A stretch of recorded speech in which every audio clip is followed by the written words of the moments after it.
Camera, action, up and down the Queensland coast, fragmented images captured of some kind of mystery movie. In Gladstone today, whatever happened last night was the talk of the town. Everyone's talking about it, yeah. We actually thought someone was breaking in. Our whole house shook. Every man and his dog felt, heard or saw something. Peter Frank and mate Shadow were on their boat. They saw. It was extremely bright, and then it turned back and then it just had a big white flash and then a white streak, and then it short-lived. At Gladstone Marina, their cameras caught two views of the sky lighting up. Felt the windows pulsate like as a sound barrier sort of thing. Further south on the beach at Tannum Sands, they had warnings about pretty much anything except flying things. We were having dinner at the table and next minute the glass door just shook like this for a good, 5 seconds. Just like a shooting star really, but like a lot bigger, and it had a huge tail on it, really colourful. What colours? So it was like blue and orange and green, definitely. Ethan says whatever it was he saw last night flew over the waters here at Tannum Sands and then continued north towards Gladstone. He wasn't just seeing things, he was hearing things too. I heard noise about like 2 minutes after. What sort of noise? Just like a massive loud boom. Even further south at Turkey Beach, well, it was almost like the earth moved. Our bed gave a bit of a wriggle and that was it. Social media lit up. The consensus seemed to be the UFO was a meteor, though some couldn't see what all the fuss was about. Don't take too much notice of meteors, mate. As long as they don't hit your house, that's the main thing. Phil's in Gladstone this evening. Phil, where could this ball of light have crash landed?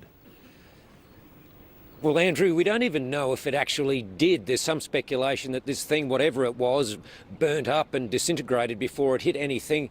Then there are others who, based on the trajectory and the direction they saw this thing travelling, they were convinced that it must have crashed into the ocean. Then again, there were others who were convinced from what they saw that it was going to crash on the mainland. Apart from all of that, Andrew, we don't even know actually what this thing was. So there's still a lot of mystery and intrigue surrounding this remarkable event. We're glad you're on the case. All right, Phil, thank you.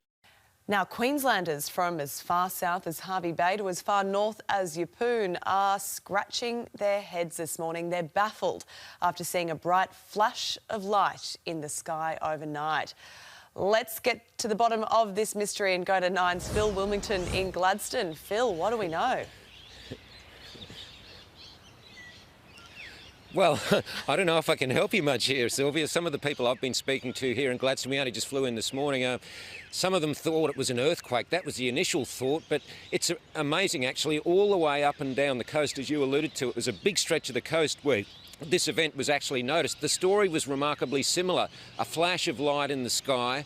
Some people then reported a bang or an explosion of some sort. And then the most common theme we've seen or heard is that houses were shaking and there was a real rumble in the ground.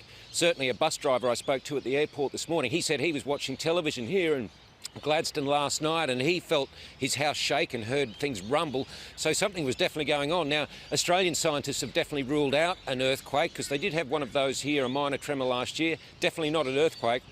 A German astrophysicist is suggesting it's definitely not a comet, because if that was the case, Queensland wouldn't be here anymore.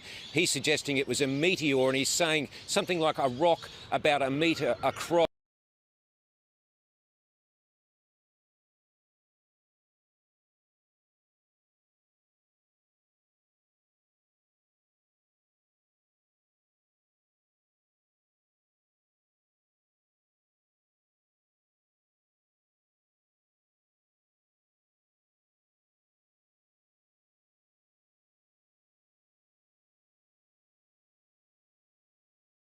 Eight, 7, 6, 5, 4, 3, 2, 1.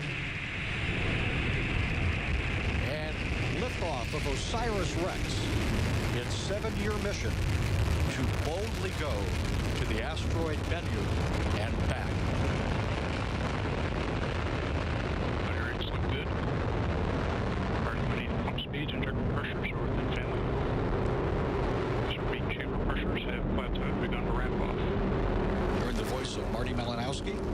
The Atlas has begun a pitch and yaw maneuver to steer to its planned path, 28.5 degrees inclination from the equator. SRB chamber pressure is almost plateaued at this point. Marty 180 injector pressures look good. 45 seconds into flight.